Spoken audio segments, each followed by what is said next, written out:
ఇంక్లాబ్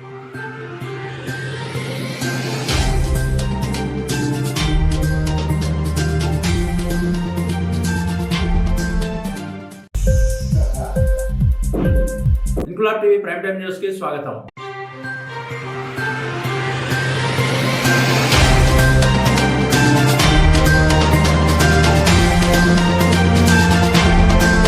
ప్రపంచవ్యాప్తంగా ముస్లింలకు శత్రువులకు లోటు లేదు.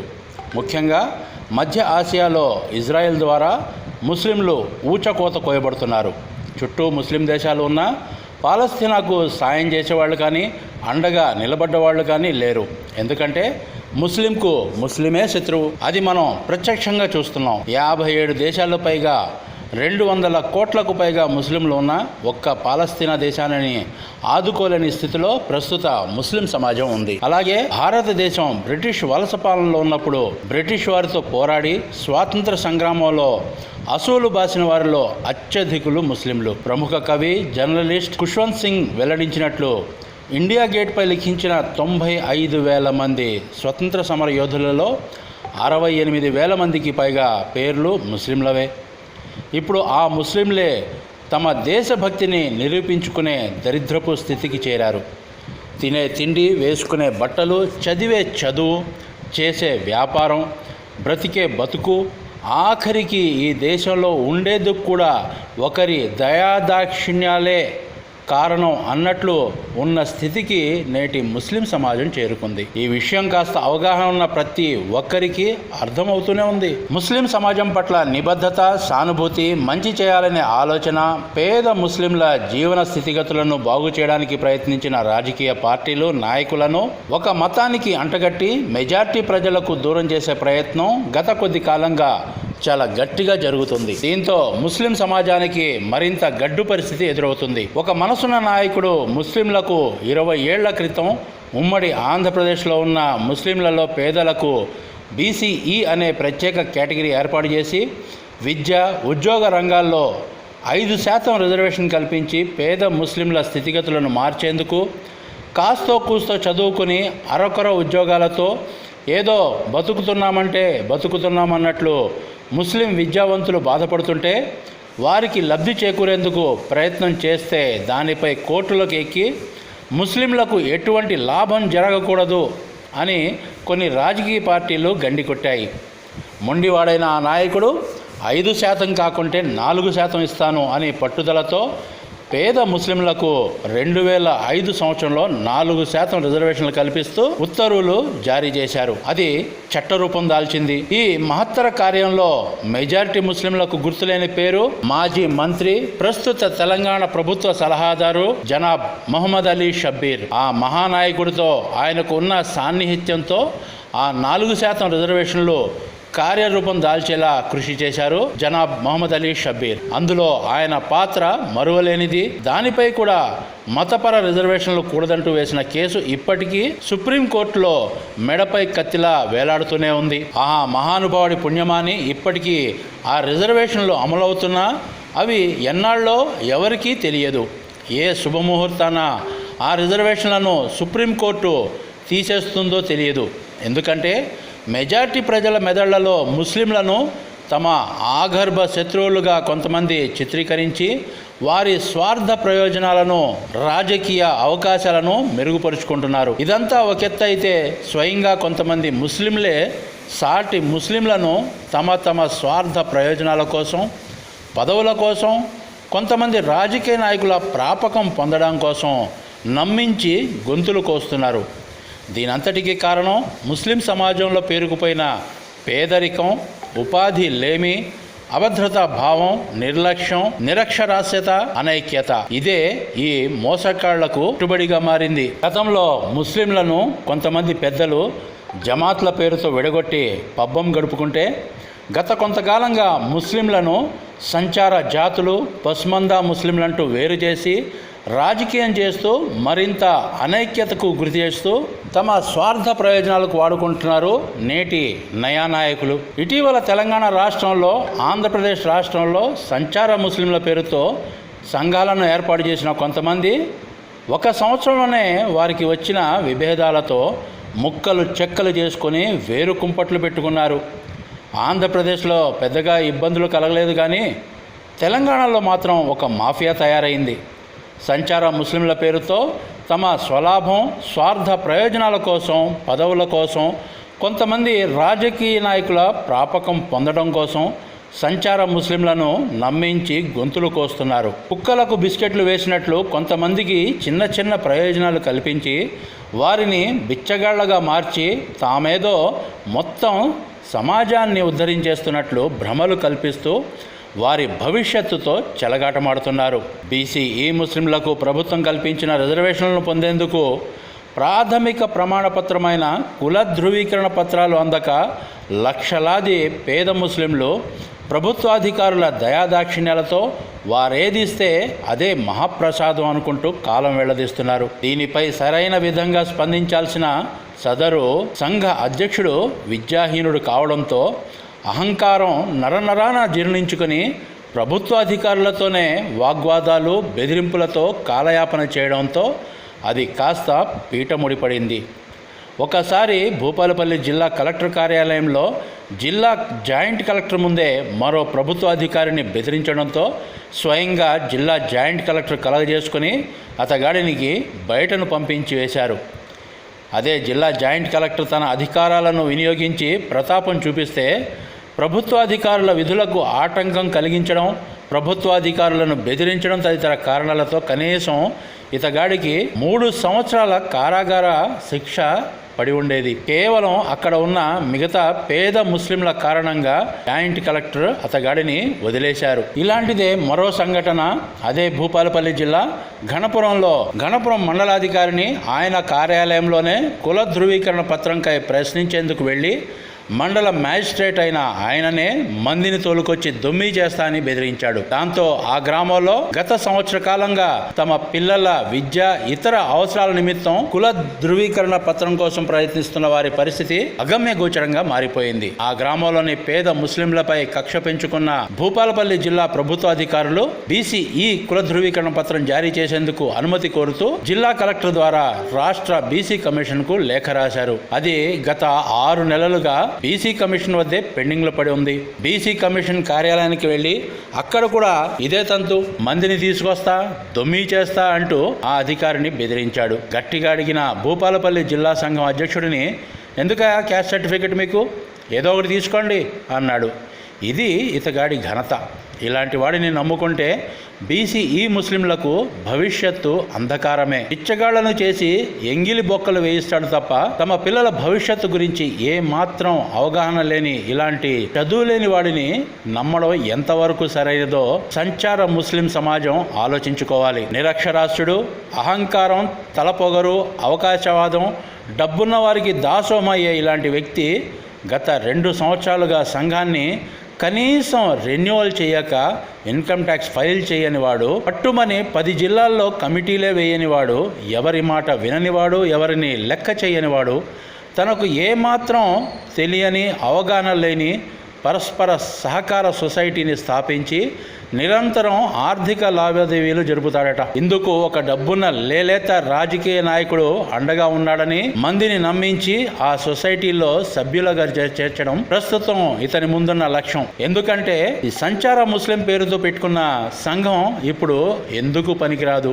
అందులో ఉన్న కొంతమంది సభ్యులు ఇతన్ని మేమే తీసేశామని వాళ్ళు అంటారు, ఇతగాడు నేనే తీసేశాను అంటాడు. దీంతో ఆ సంఘం అటు ఇటు కాకుండా త్రిశంకు స్వర్గంలో పడింది. ఆ సంఘం ఇప్పుడు మనుగడలోకి రాదు. దీంతో సదరు రాజకీయ నాయకుడు అండ చూసుకుని ఒక సొసైటీని స్థాపించి ఆ సొసైటీని నడిపేందుకు సంచార ముస్లింలనే సభ్యులుగా చేర్చడం ప్రస్తుతం ఇతను ఆలోచిస్తున్న గొప్ప పథకం. అందుకు కొంతమందికి ఎంగిలి బొక్కలు ముష్టిగా వేసి మిగిలిన వారిని నమ్మిస్తున్నాడు. అందుకు తనలాగే ఏమాత్రం అక్షర జ్ఞానం లేని, కనీస ప్రాథమిక అవగాహన లేని, ప్రశ్నించలేని కొంతమందిని కూడగట్టుకుని ఒక మాఫియా లాగా తయారయ్యాడు. ఎవరన్నా ప్రశ్నిస్తే తనకు ఫలానా రాజకీయ నాయకుడు అండగా ఉన్నాడని, ఈరోజు ఆయన ఎమ్మెల్సీ అని, రేపటి రోజున మంత్రి అయితే మీ సంగతి చూస్తా అని బెదిరింపులకు దిగుతున్నాడు. ఒకనాడు సామాజిక మాధ్యమాల్లో అమ్మనా బూతులు తిట్టించుకుని మెడలో చెప్పుల దండలతో మానసికంగా వేధిస్తూ నమ్మక ద్రోహి, దొంగ అని వైరిపక్షం వారు తీవ్రంగా వేధిస్తున్న సమయంలో దిక్కు తోచక అల్లాడుతూ రోడ్ల మీద తిరుగుతుంటే కొంతమంది సమాజానికి మంచి చేద్దాం, కలిసి పని చేద్దామని ఆర్థికంగా, మానసికంగా ఎన్నో వ్యయ ప్రయాసాలకు, ఒత్తిడులకు వెరవక అండగా నిలబడి సహకరిస్తే అవసరం తీరాక నేడు ఒక రాజకీయ నాయకుడి అండ దొరికిందని చిన్న కంచంలోనే ఉచ్చపోసినట్లుగా అండగా నిలబడిన వారినే మీరేం చేశారు అని తల పొగరెక్కి మాట్లాడుతున్నాడు ఈ నిరక్షర కుక్షి. అసలు అన్నిటికన్నా ముఖ్యమైనది ఈ సంచార ముస్లింలు ఎవరు? 2005 సంవత్సరంలో 4% రిజర్వేషన్లు పొందిన 14 తెగల పేద ముస్లింలే ఈ సంచార జాతుల వాళ్ళు. ఇందులో ఈ పేద ముస్లింలను 14 కేటగిరీలుగా విభజించారు. ఈ సంచార జాతులు ఒకప్పుడు ఎటువంటి స్థిర నివాసం లేక ఊరూరా తిరుగుతూ తమ వృత్తుల ద్వారా జీవనోపాధిని పొందేవాళ్ళు. అట్లాంటి పేద ముస్లింలను 14 కేటగిరీలుగా విభజించి ఈ 4% రిజర్వేషన్ అనేది అప్పటి ప్రభుత్వం కల్పించింది. సో ఈ 14 తెగల్లో ఎవరున్నారు అనేది ఒక్కసారి పరిశీలిద్దాం. ఈ 14 తెగలలో మొదటిగా క్రమసంఖ్య 1లో వచ్చేది అచ్చుకట్ల వాళ్ళు, సింగలి వాళ్ళు, సింగం వాళ్ళు, అచ్చు పని వాళ్ళు, అచ్చుకట్టువారు, అచ్చుకట్ల వాళ్ళు. వీళ్ళు కేటగిరీ 1లోకి వస్తారు. అట్లాగే సీరియల్ నెంబర్ 2 అత్తరు సాహిబులు, అత్తరోళ్ళు. సీరియల్ నెంబర్ 3లో ధోబీ ముస్లిం, ముస్లిం ధోబీ, ధోబీ ముసల్మాన్, తుర్క చాకల ఆర్ తుర్క చాకల, తుర్క చాకలి, తులక, వన్నన్, టీ సకలాస్, సకలాస్ ఆర్ చాకలాస్, ముస్లిం రజకాస్. క్రమసంఖ్య 4లో ఫకీర్, ఫకీర్ బుడ్బుడికి, ఘంటీ ఫకీర్, ఘంటా ఫకీర్లు, తురక బుడ్బుడికి, దర్వేష్ ఫకీర్. అలాగే క్రమసంఖ్య 5లో గారడి ముస్లిం, గారడి సాహిబులు, పాముల వాళ్ళు, కనికట్టు వాళ్ళు, గారడోళ్ళు, గారడిగా. క్రమసంఖ్య 6లో గోసంగి ముస్లిం, ఫకీర్ సాహిబులు. క్రమసంఖ్య 7లో గుడ్డి ఎలుగు వాళ్ళు, ఎలుగుబంట్ల వాళ్ళు, ముసల్మాన్, కీలు గుర్రాల వాళ్ళు. క్రమసంఖ్య 8లో హజాం, నాయి, నాయి ముస్లిం, నవీద్. క్రమసంఖ్య 9లో లబ్బి, లబ్బై, లబ్బోం, లబ్బా. క్రమసంఖ్య 10లో ఫకీర్ల, బోరేవాలే, డేరా ఫకీర్లు, బొంతల కులాల వాళ్ళు వస్తారు. అలాగే క్రమసంఖ్య 11లో కురేషి, ఖసాబ్, మరాఠీ ఖసాబ్, ముస్లిం కటిక, కటిక ముస్లిం, ఈ కేటగిరీ వాళ్ళు వస్తారు. 12లో షేక్ అనేవాళ్ళు ఇచ్చారు. వీళ్ళకి ఎటువంటి కుల వృత్తి అనేది ప్రభుత్వం ఒక నిర్దిష్టమైన అర్థం అనేది చెప్పలేదు. దీనివల్ల ఇక్కడే మొత్తం ఈ 14 తెగల ముస్లింలకి జరుగుతున్న అన్యాయం మొత్తం ఇక్కడే జరుగుతుంది. ప్రభుత్వ అధికారులకి సరైన అవగాహన లేక ఈ 14 తెగలలో ఎవరు ఏ వృత్తి చేస్తారు అనే స్పష్టమైన ప్రభుత్వం నుంచి ఎటువంటి ఆదేశాలు లేకపోవడం వల్ల బీసీ ఈ సర్టిఫికేట్ కోసం వెళ్తే ప్రతి ఒక్కళ్ళకి షేక్ అని ప్రభుత్వ అధికారులు ఇచ్చేస్తున్నారు. ఎందుకంటే ఈ షేక్లకి నిర్దిష్టంగా ఎటువంటి కుల వృత్తి అనేది పేర్కొనబడలేదు. ఇది అందరికీ జరుగుతున్న అతి పెద్ద ప్రమాదకరమైన పరిణామం. ఎందుకంటే భవిష్యత్తులో ఈ 14 కులాల ప్రజలు క్రమేణా వాళ్ళ కుల వృత్తులను వదులుకొని వేరే వేరే వేరే వేరే పనులకు వెళ్ళిపోతే వాళ్ళ గుర్తింపు ఇంకొక 2-3 తరాల తర్వాత నేను ఫలానా కురేషి, నేను ఫలానా గుడ్డెలుగు వాళ్ళని, నేను హజాంని, నేను లబ్బీని, నేను తుర్కకాష, నేను గారడి వాడిని అనే కనీస జ్ఞానం ఒక 2-3 తరాల తర్వాత పిల్లలకి అస్సలు ఉండదు. అంటే ఇది బీసీ ముస్లింలకు జరుగుతున్న అతి పెద్ద అన్యాయం. దీని గురించే నేను ప్రత్యక్షంగా పరోక్షంగా మీ అందరికీ చేసే వినతి, మీరందరూ కలిసి వస్తే ప్రభుత్వాన్ని మనం ప్రశ్నించి మాకు ఒక నిర్దిష్టమైన స్పష్టమైన కుల వృత్తుల ప్రకారం మాకు కుల ధృవీకరణ పత్రం ఇప్పించాల్సిందని కోరాల్సిన ఆవశ్యకత ఎంతైనా ఉంది. సో తర్వాత విషయానికి వస్తే క్రమ సంఖ్య 13లో సిద్ధి, యాబా, హబ్షీ, జాసి, ఈ 2 తెగలు ఏవైతే ఉన్నాయో లబ్బీ ఆర్ సిద్ధి, యాబా, హబ్షీ, ఇవి మన తెలంగాణలో చాలా అంటే చాలా పరిమితమైన లేదా అసలు ఉన్నారో లేదో కూడా తెలియని సంఖ్యలో ఈ 2 తెగల ప్రజలు ఉన్నారు. తర్వాత ఆఖరిది అత్యంత ముఖ్యమైనది తురకకాష. కక్కు కొట్టే, జింక సాయిబులు, చక్కిట కానే వాళ్ళే, తెరుగాడు, గొంటలవారు, తిరుగట్టి గంట్ల, రోళ్లకు కక్కు కొట్టేవాళ్ళు, పత్తరుపోళ్ళు, చక్కిటకారే, తురకకాష. వీళ్ళు ముఖ్యంగా అత్యంత ప్రమాదకరమైన వృత్తిలో ఉన్నారు.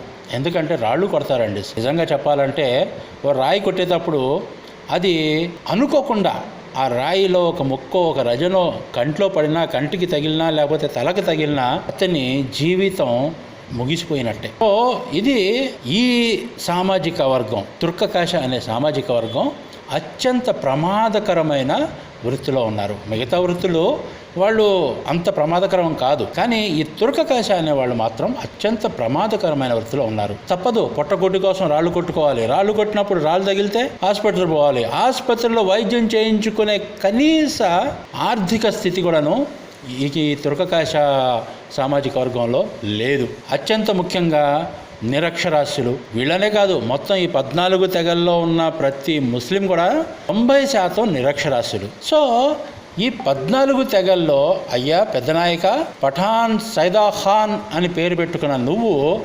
ఎక్కడొస్తున్నావయ్యా? నీ పఠాన్ అనే తెగ ఈ 14 తెగల్లో ఉందా? మరి నువ్వు ఈ 14 తెగలకి నాయకుడు ఎట్టా అయ్యావు? అంటే దొంగ సర్టిఫికేట్ పెట్టావా? నువ్వు పఠాను అయితే నీకు బీసీఈ సర్టిఫికేట్ రాదు కదా. మరి ఇది ప్రజలు తెలుసుకున్నారా? వాళ్ళకు తెలుసా? తెలియదా?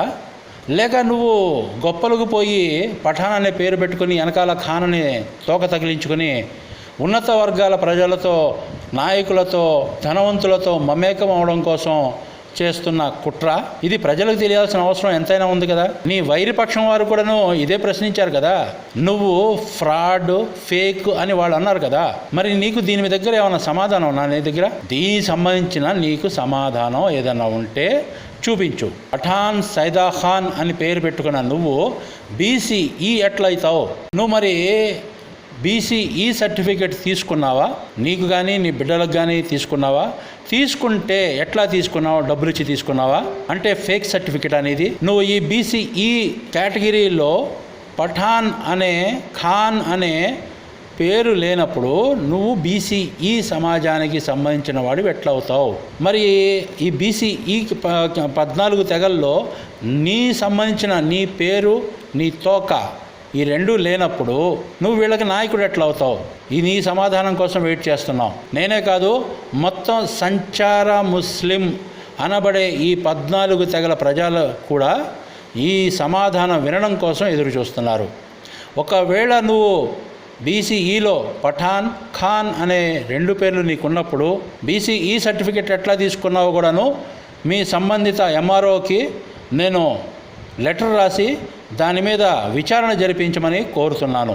ఇది త్వరలో జరగబోతుంది. ఈ రంజాన్ పండుగ అవ్వగానే జరగబోతుంది. ముందుంది ముసళ్ళ పండుగ, చూస్తుండు. ఈ లేలేత రాజకీయ నాయకుడు హైదరాబాద్లో ఒక సమావేశం ఏర్పాటు చేస్తే ఎంతోమంది సహకారంతో, వారి మీద నమ్మకంతో, వారి మాట మీద వచ్చిన జనం ఈ అర్భకుడు పిలిస్తే వచ్చాడనుకొని వీడి వెనకే సంచార జాతుల ముస్లింలందరూ ఉన్నారనుకొని సదరు లేలేత రాజకీయ నాయకుడు ఇతగాడికి ఆర్థిక సహాయం అందజేస్తూ నిరక్షరాస్యులైన సంచార ముస్లింలను సొసైటీ సభ్యులుగా చేసి ఆ సొసైటీ పేరుతో ఒక పెద్ద ప్లానే వేసినట్లు సమాచారం. బహుశా ఈ తరం పిల్లలకు తెలియకపోవచ్చు.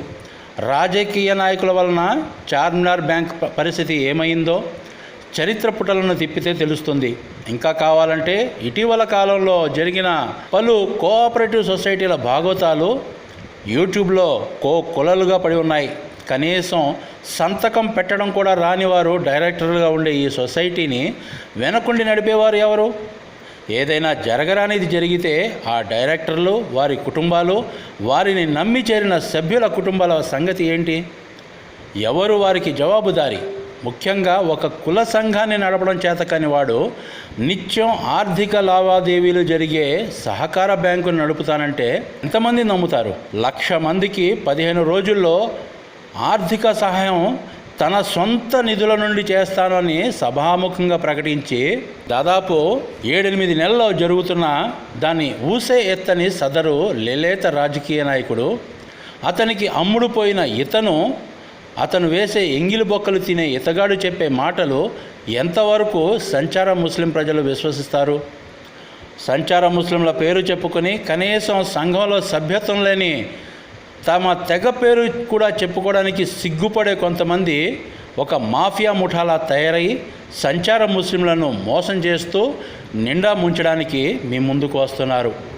సంచార ముస్లింల కార్యక్రమాల్లో మా ఇంట్లో చెప్పకుండా వస్తున్నాను, వారికి తెలిస్తే నన్ను తిడతారు కొడతారు అన్నవాళ్ళు నేడు పంచుకోవడానికి మాత్రం ముందొస్తున్నారు.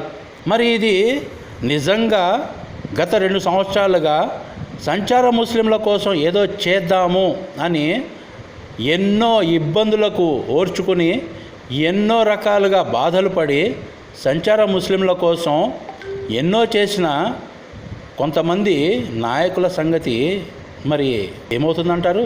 ఇతగాడు మీ వద్దకు వస్తే బిచ్చగాడలా కాకుండా ఆత్మాభిమానంతో మీకోసం మీ పిల్లల కోసం గత 2 సంవత్సరాలుగా ఏం చేశాడో ప్రశ్నించండి.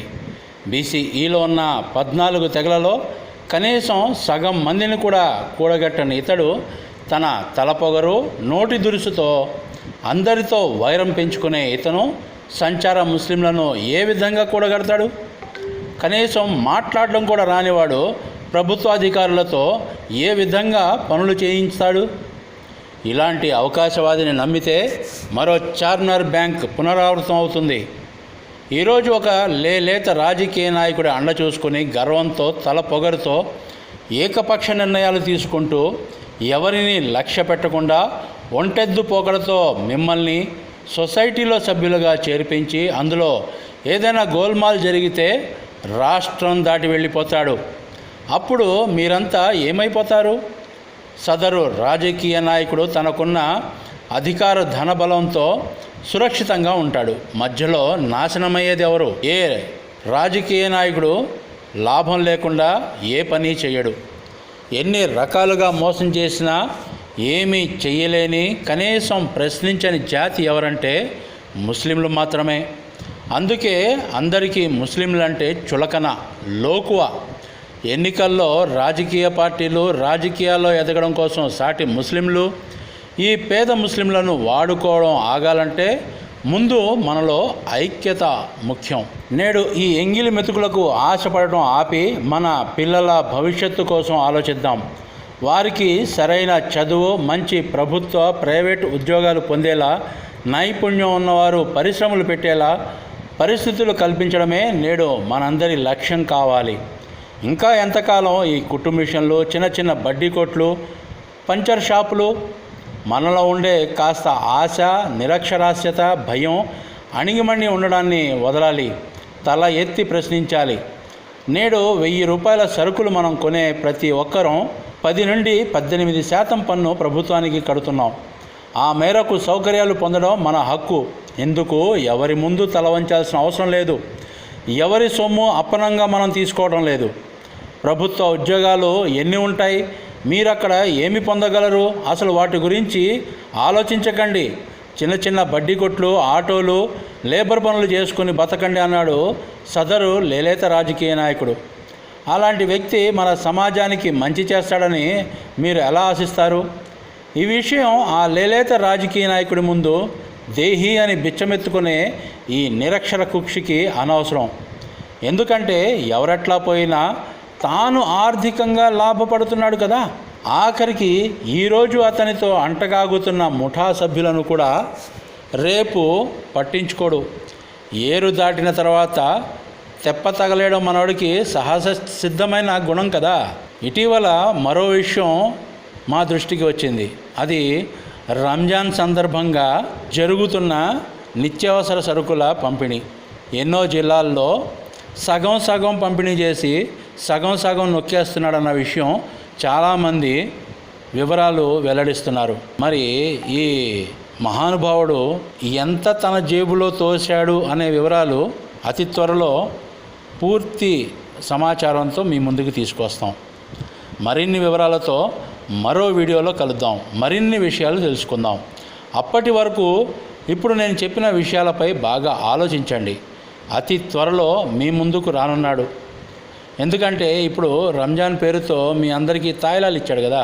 అందుకు సదరు లేలేత రాజకీయ నాయకుడి అండదండలు అందినాయి కదా. మరి దానికి ప్రతిఫలం ఇవ్వాలి కదా. అదే మీ బతుకులు తాకట్టు పెట్టే ఒప్పందం. మీ దగ్గరికి వస్తే సంఘమే సరిగ్గా నడపలేని వాడు సొసైటీ ఎలా నడుపుతావురా నాయనా అని అడగండి. మీ పేరుతో వాడి జేబు నింపుకోవడాన్ని ప్రశ్నించండి. నేను చెప్పిన విషయాల్లో అబద్ధం ఉంటే ఎక్కడికి రమ్మన్నా వస్తా, ఏ విచారణకైనా సిద్ధం. అలాగే అతన్ని కూడా సిద్ధం కమ్మని అడగండి. ముఖ్యంగా మీ బ్రతుకులు మార్చే వారిని నమ్మండి. మీ మీద బతికేవాడి అబద్ధపు మోసపు మాటలను గమనించండి. నాతో ఎవరన్నా మాట్లాడాలనుకుంటే ఈ విషయంపై ఎప్పుడైనా సరే నాకు ఫోన్ చేయొచ్చు. కానీ ఏ ఒక్కరూ అవాకులు చవాకులు పేలినా, సంస్కారహీనంగా మాట్లాడినా వారిపై న్యాయపరమైన చర్యలు మాత్రం ఖచ్చితంగా తీసుకుంటా. ఒకవేళ ఏదైనా బహిరంగ వేదికపై చర్చకు రమ్మంటారా చెప్పండి. వరంగల్, కరీంనగర్, నిజామాబాద్, హైదరాబాద్, ఖమ్మం, భద్రాద్రి కొత్తగూడెం ఏ జిల్లాకి రమ్మన్నా నేను వస్తా. నేను ఎవరికీ భయపడిన వ్యక్తిని కాదు. నా సొంత డబ్బులతో నా సమయాన్ని నేను కేటాయించి సంఘం కోసం చాలా పనిచేశాను. కానీ అదంతా ఇప్పుడు అప్రస్తుతం. ఎందుకంటే నలుగురికి మంచి జరుగుద్ది అనే ఉద్దేశంతో నేను నా అంతటగా నేను ముందుకొచ్చి ఎంతో శ్రమపడ్డా. అందుకు చాలామంది పాపం వాళ్ళ సొంత విషయాలను కూడా పక్కన పెట్టి ఈ సంఘ నిర్మాణంలో పాలు పంచుకున్నారు. వాళ్ళందరినీ ఏం పీకారు మీరు అని మాట్లాడాడు. ఇతని అహంకారానికి తగిన బుద్ధి చెప్పే రోజులు త్వరలోనే ఉన్నాయి. కొద్ది కాలం క్రితం సంచార ముస్లింలు, ఇతర చిన్న చిన్న సంఘాల వాళ్ళంతా హైదరాబాదు సోమాజిగూడ ప్రెస్ క్లబ్లో ఒక సమావేశం ఏర్పాటు చేసుకుని ఒక జేఏసీగా ఏర్పడి ముస్లింల సమాజం బాగోగుల కోసం, ముస్లింల అభివృద్ధి కోసం ఒక వేదిక ద్వారా పాటుపడదామని వారితో నాకు అభిప్రాయ భేదాలు ఉండొచ్చు, వారితో నాకు ఏమన్నా ఇబ్బందులు ఉంటే ఉండొచ్చు. కానీ వారు చేసిన ప్రయత్నాన్ని నేను అభినందిస్తా. మరి ఇంతమంది ఒక ప్రదేశంలో చేరినప్పుడు మరి ఇతగాడిని వాళ్ళు ఎందుకు పిలవలేదు? ఎందుకంటే ఇతని వ్యవహార శైలి వాళ్ళు చూశారు, అనుభవించారు. ఇతని వెనకాల జనం లేరు, ఇతను జనంలోకి వెళ్ళలేడు, ఇతని నోటి వెంట అశుద్ధం తప్ప మంచి మాటలు రావు. అందుకనే ఇతన్ని అందరూ బహిష్కరించారు. సదరు లేలేత రాజకీయ నాయకుడికి కూడా నా వైపు నుంచి ఒక సలహా సూచన. ఇతని వెనకాల తెలంగాణ రాష్ట్రంలో ముస్లింలందరూ ఉండాలనుకుని ఇతన్ని మీరు ప్రోత్సహిస్తున్నారేమో. దయచేసి మీకున్న సమాచారాన్ని కాస్త అప్డేట్ చేసుకోండి. ఇతని వెనకాల ముస్లింలు ఎవరు లేరు. మిమ్మల్ని అడ్డం పెట్టుకుని తను వెదగాలనుకుంటున్నాడు, మిమ్మల్ని అడ్డం పెట్టుకుని తన జేబులు నింపుకోవాలనుకుంటున్నాడు. అలాగే సాటి ముస్లింలను మీ పేరు చెప్పి ఏదో ఎదగాలనే ఆలోచనలో ఉన్నాడు. దయచేసి సంచార ముస్లింలందరికీ నా ఒక చిన్న మనవి, మీ వద్దకు వచ్చినప్పుడు అయ్యా మరి ఎమ్మెల్సీ గారు నీకు ఖర్చుల నిమిత్తం లేదా సంఘం నిమిత్తం ఎన్ని డబ్బులు ఇచ్చాడు, నువ్వు ఎన్ని ఖర్చు పెట్టావు, సంఘంలో ఉన్న మిగతా సభ్యులకు వాళ్ళకి ఎంత ఇన్ఫర్మేషన్ ఉంది, నువ్వు ఎవరైనా చెప్పావా, వాళ్ళు దీన్ని ఆమోదించారా, సంఘం నీ ఒక్కడిదా లేకపోతే మా అందరిదా ప్రశ్నించండి. ఒక సంఘం అనేది అందరూ ఉంటేనే అది సంఘం అవుతుంది. ఇతను ఒక్కడే తన జేబులు నింపుకోవడాన్ని సంఘం మీద సంఘం పేరుతో చేయడానికి మీరెవరూ ఒప్పుకోకండి. ఇంకొక గొప్ప విషయం ఏంటంటే గత వారం 10 రోజులుగా రంజాన్ తోఫా పేరుతో, రంజాన్ పేరుతో సదరు ఎమ్మెల్సీ నిత్యావసరకులు పంపిణీ చేయమని ఇచ్చాడు అని చెప్పి కొన్ని జిల్లాల్లో పంపిణీ జరుగుతుంది. ఎక్కడ కూడా సంఘం పేరు ఎక్కడా కనపడతల్లా. మీరు బాగా చూడండి. ఎందుకంటే మనవాడు ఏది జరిగినా కూడాను ఇమీడియట్గా వాట్సాప్లో, ఫేస్బుక్లో పెట్టుకుంటాడు కదా. ఆ వీడియోలు, ఆ ఫోటోలు గమనించండి. ఎక్కడో కూడా సంచార తెగల సంఘం లేదు, పేరు లేదు. ఎందుకంటే ఆ సంఘం మనుగడలో లేదు. ఆ సంఘంలో ఉన్న సభ్యులు ఇతన్ని ఎప్పుడో బహిష్కరించారు. ఇతను నేను బహిష్కరించాను అంటాడు, వాళ్ళు అతన్ని మేము బహిష్కరించామంటారు. ఆ సంఘం మనుగడలో లేదు.